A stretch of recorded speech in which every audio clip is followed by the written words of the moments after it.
오늘도 열심히 암호화폐에 관련된 소식들을 모아가지고 여러분들께 들려드리려고 정리해서 가지고 온 크립토토마토 인사를 전해드리고 있습니다.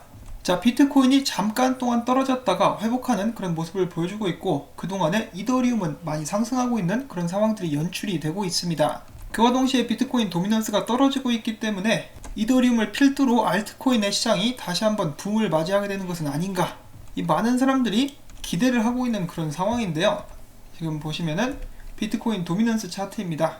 한번 거하게 떨궜었죠. 지금 좀 회복하고 있는 모습을 보여주고 있는데, 이 비트코인 역시 다음 주에 벡트 개장이라는 어마어마한 호재를 앞두고 있기 때문에 이 섣불리 기세가 꺾일 거라고 판단하기는 좀 이르지 않나 싶습니다. 자, 벡트 개장 일주일 남았습니다. 정말 오래 기다리셨죠? 다음 주 월요일, 현지 시각으로 다음 주 월요일 드디어 벡트가 열리게 될 것입니다. 그것에 관련된 이야기 좀 더 뒤에서 나눠보도록 하고요. 일단 오늘 소식들 전달하도록 하겠습니다. 이더리움 소식 첫 번째로 준비를 해봤습니다. 이더리움의 공동 창업자인 조셉 루빈, 지난 15일 텔아비브에서 진행이 됐었던 이더 리얼 서밋에서 오직 비트코인과 이더리움의 컨셉만이 완벽하다, 이런 식으로 또 발언을 했었다라고 하고요. 최근 이더리움이 상승세를 타고 있기 때문에 의기양양하게 이야기를 한 것 같습니다. 또한 같은 행사에서 비탈릭 부테린은 이더리움 2.0 관련 결함들은 대부분 개선되고 있다라고 이야기를 했으며, 앞으로는 일정 규모 이상의 퍼블릭 네트워크를 거래 검증인들이 효율적으로 유지할 수 있도록 장려하는 방안을 고민할 것이다. 그리고 또한 검증인의 일정 수준의 보상을 지급하는 방법 등은 수익률 수준이 네트워크 검증인 수량과 긴밀하게 관계가 있기 때문에, 그러니까 한마디로 검증인들 숫자가 많으면 보상이 줄어들고 검증인들 숫자가 적으면 보상이 늘어나는 그런 시스템입니다. 이러한 부분에 대해서 계속해서 논의 중에 있으며 향후 추가적인 고민이 이루어질 것이다 라고 이야기를 했습니다. 그리고 또한 비탈릭 부테린은 리브라에 관련된 말도 했습니다. 이 리브라가 개인정보 보호 수단이 없다, 그렇기 때문에 사생활 보호에 단점을 가지고 있다라고 이야기를 합니다. 그러면서 또 그는 페이스북 자체의 발행 코인 리브라는 다른 암호화폐보다 정치적 중립성이 없다라고 지적을 하면서, 리브라가 25억 명의 사용자 베이스를 갖춘 것은 큰 장점이다. 이는 다른 어떤 암호화폐 프로젝트도 갖고 있지 않은 것이다라며, 다만 리브라는 아직 상업적으로 신뢰를 얻지 못하고 있다. 정치적 타당성은 중앙 집권화된 기업에 영원히 주어지지 않을 것이다 라고 덧붙이면서, 이더리움은 페이스북 리브라와 협력해야 된다라고 이야기를 합니다. 또한 이에 대해서 조셉 루빈 역시 리브라 측과 협력을 위한 몇 가지 논의가 있었던 것은 사실이다. 실현 가능한 지갑 링크가 있다면 이더리움과 리브라의 상호 운용 가능성도 없진 않다라고 추가로 설명을 했습니다. 자, 미래에 리브라가 출시되게 된다면 이더리움과의 협력은 성사될 수 있을 것인가? 계속되는 리브라 소식 살펴보도록 하겠습니다.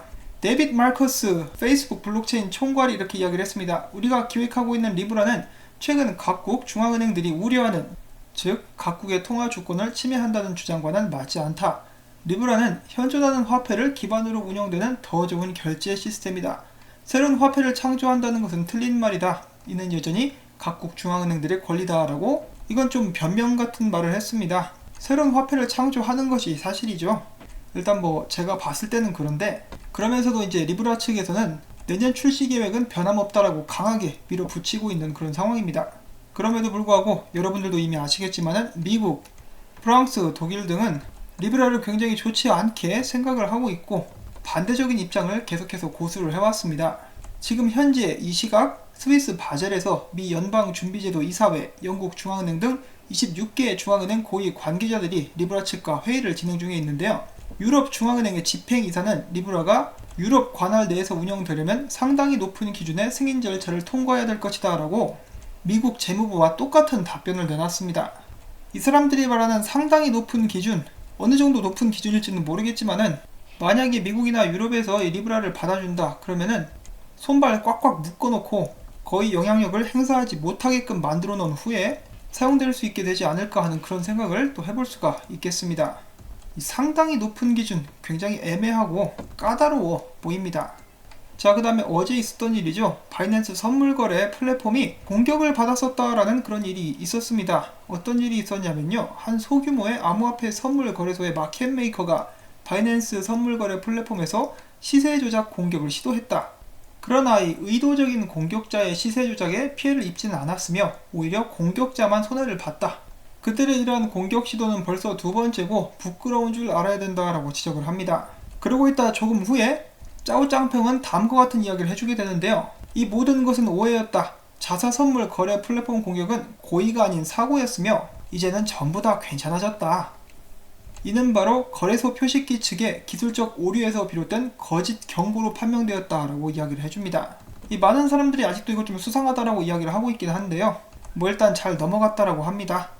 일단은 아무 피해도 없어서 다행인데요. 하루빨리 이런 해킹이라든지 이런 것에 대해서 완벽하게 방어할 수 있는 그런 시스템이 나와줄 수 있기를 바라봅니다. 자, 그 다음엔 필리핀에서 나온 소식 또 한 가지 전달을 해드리려고 합니다. 이 필리핀 경찰이 현지에서 암호화폐 및 사기 가담 혐의로 중국 국적의 용의자들 무려 277명을 체포했다라는 소식입니다. 굉장히 숫자가 많죠. 277명. 거의 올림픽 출전 선수단 숫자 같은데요. 이 사람들은 일단 여권이 취소돼가지고 필리핀에서 불법 체류자 상태로 있었던 그런 사람들이고요. 전부 다 중국 국적으로 밝혀진 그런 인물들입니다. 이 사람들 같은 경우는 필리핀에 있는 사람들에게 사기를 치려고 했었던 것이 아니라 필리핀에서 사무소를 차리고 중국 사람들, 중국 현지에 있는 사람들의 등을 쳐먹으려고 노력을 했었던 것으로 밝혀졌습니다. 이 바로 중국으로 보내버려야죠. 전 세계 어디에서든 이 불법 체류자들 크게 문제를 일으키고 있는 그런 상황입니다. 자, 그 다음에 이오스 관련된 소식이 있습니다. 암호화폐 이오스 다가오는 9월 23일 대형의 업그레이드를 실시하겠다. 자, 이때 벡트도 개장을 하게 되는데요. 이번에 이오스 같은 경우는 하드포크를 수반하는 이번 업그레이드 후에는 블록체인의 안정화와 포커스가 맞춰져 있으며 안정화에 포커스가 맞춰져 있다라고 이야기를 하는 것이 좀 더 자연스럽겠네요. 자, 아무튼 이오스 IO 버전 1.8.0 업그레이드에 대한 자세한 내용들은 개발자들 웹사이트인 GitHub에서 확인이 가능하게 될 예정입니다. 독일의 망해가는 은행 도이체방크가 JP모건 블록체인 네트워크 IIN에 합류하게 되었습니다. JP모건도 이제 조용하게 세력을 키워나가고 있는 것은 아닌가 하는 그런 생각이 들게 되고요. 이들은 이미 320여 곳의 은행으로 구성된 네트워크를 가지고 있습니다. 이들은 이를 통해서 국가 간 이체의 비용을 절감하고 속도를 빠르게 하는 것을 목표로 하고 있다라고 도이치방크에서 발표를 해주었고요. 그 다음엔 라이트코인 관련된 소식이 있습니다. 최근에 정말 마케팅의 열을 열심히 올렸던 라이트코인이죠. 이 마이애미 돌핀스가 경기를 하는데 보시면은 전광판에 라이트코인 이름이 새겨진 것을 확인을 해보실 수가 있습니다. 돈 많이 줬겠죠. 그에 상응하는 효과가 꼭 나와줄 수 있기를 바라고요. 이 라이트코인 같은 경우는 최근 추세가 본격적인 상승을 의미하고 있는 것 같다라고 사람들이 이야기를 하고 있습니다. 일단 트위터 분석가들이죠. 그들은 라이트코인과 미국 달러, 라이트코인과 비트코인 쌍을 모두 분석해 본다면은 강세 브레이크아웃이 곧 시작될 수 있다는 주장이 힘을 얻어가고 있다라고 지적을 했습니다. 또한 암호화폐 미디어 유투데이는 강세 반전의 가능성을 시사하는 상향 트라이앵글의 출현과 지속적으로 저점이 높아지는 등의 최근 추세를 종합할 때 라이트코인이 이번 주 중에 $80 돌파가 가능하게 될 것이다 라고 전망을 했습니다. 보시면은 이 어센딩 트라이앵글 그리고 역 헤드앤숄더가 그려지고 있는 모습을 확인해 볼 수가 있고요. 맥디와 RSI 모두 상승하고 있는 그런 상황들이 연출이 되고 있습니다.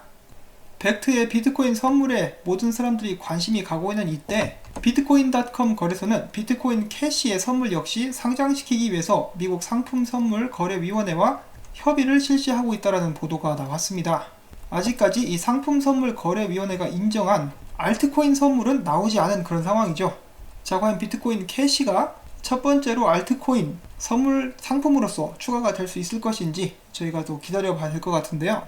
일반 투자자들, 그러니까 비트코인에 대해서 잘 모르는 사람들 같은 경우는 이 비트코인 캐시, 비트코인 SV, 비트코인 다이아몬드 등이 꽤 헷갈리게 다가오게 되지 않을까 하는 그런 생각도 해보게 됩니다. 자, 그 다음은 도널드 트럼프 대통령에 관련된 소식이 있습니다. 베네수엘라의 오일 코인 페트로가 있죠. 최근에 베네수엘라 내 은행에서 이제 취급이 가능해진다라고 하는 그 암호화폐를 트럼프 대통령은 미국에서 사용을 금지하게 될 것이라고 이야기를 하고 있습니다.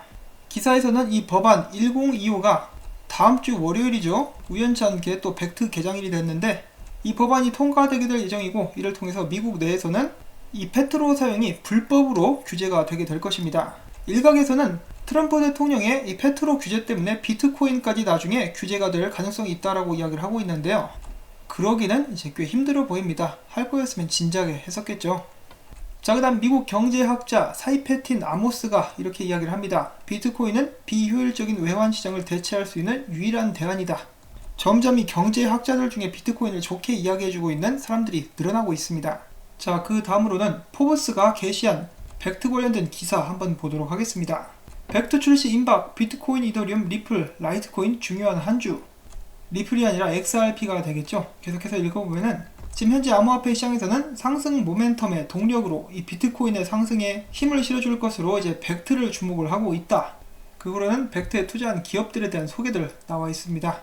기사를 계속해서 읽어보도록 하겠습니다. 포브스는 일부 분석가들과 트레이더들은 현금이 아닌 암호화폐로 지불하는 계약인 물리적 비트코인 선물은 전례 없는 비트코인과 암호화폐 시장의 성장을 가능하게 할 것으로 기대를 하고 있다. 이어서 포브스는 이더리움, XRP, 비트코인 캐시, 라이트코인 가격은 비트코인 가격과 밀접한 관계를 유지하고 있으며 비트코인이 움직일 때마다 그 영향력이 암호화폐 시장에 빠르게 반영되는 경우가 많다면서 벡트 출범이 다가오는 비트코인은 물론 주요 메이저 알트코인들도 급등할 것으로 전망을 했다. 포브스는 이번 주가 중요한 한 주가 될 것으로 예상을 하고 있다. 조셉 영 같은 경우는 자신의 트위터를 통해서 비트코인 선물 거래소 벡트가 출시되면 적격성을 갖춘 위탁 관리, 보험 등 시스템으로 비트코인 시장 판도를 변화시킬 것으로 기대된다라고 이야기를 한 바가 있고, 암호화폐 분석가인 플랜B 같은 경우는 최근 팟캐스트 방송을 통해서 CME의 비트코인 선물은 현금 결제 기반의 거래 방식을 채택하고 있다. 이는 CME의 비트코인 선물이 법정 통화에 대한 의존도가 생길 수밖에 없다는 것을 의미하며 실물 인수도 방식의 벡트 비트코인 선물이 미국의 CME 비트코인 선물보다 유리한 위치에 있다고 주장을 했습니다. 자, 여기서 첫 번째로 몇 가지 보고 싶은 것이 있는데요. 최근에는 비트코인 혼자 많이 상승했었던 그런 움직임을 보여줬었죠. 그렇기 때문에 비트코인이 움직인다라고 해서 알트코인들이 무조건 100% 따라간다라는 그런 보장은 없을 것 같습니다. 개인적으로는 이 CME 선물시장 같은 경우는 망해버렸으면 좋겠고요. 벡트가 더욱더 커지고 벡트와 마찬가지로 현물 거래 기반의 선물 시장들이 속속 등장을 해줬으면 좋겠습니다. 벡트 외에 또 에리스X 그리고 레저사가 이제 선물 시장을 기획을 하고 있기 때문에 CME는 망하고 그 세 곳이 흥할 수 있기를 개인적으로 또 바라봅니다. 자, 그리고 비트코인 세그윗 기반 트랜잭션 비중이 역대 최고치를 기록했다라는 소식도 나왔습니다. 세그윗은 비트코인 트랜잭션 크기를 줄여서 처리 용량을 늘리는 기술입니다. 제가 앞에서 비트코인 시총은 계속해서 떨어지고 있다라고 말씀을 드렸었는데요. 비트코인 시총이 떨어지면 가격도 좀 흔들리게 되겠죠. 그럼에도 불구하고 비트코인의 상승을 예상하는 사람들 아직도 많이 있습니다. 물론 저희가 앞에서 이야기를 했었던 벡트의 영향이 아무래도 크겠죠. 자, 일단 비트코인의 해시레이트 계속해서 최고치를 갱신을 하고 있는데요. 이 해시레이트 같은 경우는 비트코인 가격 랠리에 대한 채굴자들의 자신감을 반영하는 지표로 간주가 될 수가 있고요. 이 짜오짱펑 같은 경우는 최근에 그의 트위터를 통해서 해시레이트의 상승은 더 많은 채굴자들이 비트코인에 대해서 투자하고 있음을 의미한다라고 밝혔습니다. 코인데스크에서 밝힌 일별 차트를 보게 되면 지난 3일간 인사이드 바 캔들스틱 패턴이 잇따라 만들어졌음을 보여주고 있고요. 가격 고점과 저점이 동시에 낮아지고 높아지면서 조만간 어느 한 방향으로 폭발적 브레이크아웃이 나오게 될 가능성이 높다라고 이야기를 해주고 있습니다. 이 비트코인이 만약에 하락한다 그러면은 9,855달러, 위로 간다 그러면은 1,956달러까지 이렇게 위아래로 비트코인의 움직임을 예상해 볼 수 있다라고 이야기를 해주고 있고요.